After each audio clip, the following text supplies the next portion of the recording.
Concussion అంటే any person who met with incident of injury to the brain, అంటే బ్రెయిన్కి injury అయిన వాళ్ళు, హెడ్కి ఇంజురీ అయిన వాళ్ళు స్పృహ కోల్పోవడం, తర్వాత త్వరలోనే within few minutes to probably maximum of half an hour వాళ్ళు మళ్ళీ స్పృహలోకి రావడం, స్పృహ కోల్పోయి మళ్ళీ స్పృహలోకి రావడం, and they continue to be in స్పృహ కంటిన్యూస్గా.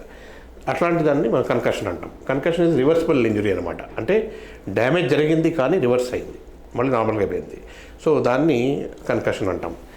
అదే ఒక్కొక్కసారి ఏమవుతుందంటే పడగానే అన్కాన్షియస్ అవుతారు, 10-15 మినిట్స్ తర్వాత మళ్ళీ స్పృహలోకి వస్తారు, మళ్ళీ కొన్ని గంటల తర్వాత మళ్ళీ అన్కాన్షియస్ అవుతారు. దాన్ని కన్కషన్ అన్నాం. Concussion is a temporary phenomena. అంటే అప్పుడు ఇమీడియట్గా హెడ్ ఇంజరీ తర్వాత స్పృహ కోల్పోయి మళ్ళీ స్పృహ రికవర్ అయ్యి and they continue to be in consciousness. కొన్ని చోట్ల ఏమవుతుంది, స్పృహ కోల్పోయిన తర్వాత స్పృహలోకి వచ్చిన తర్వాత మళ్ళీ స్పృహ కోల్పోతారు. అట్లా కొన్ని రోజులు స్పృహ కోల్పోయి ఉంటారు, అది వేరు. దాని కన్కషన్ అన్నారు.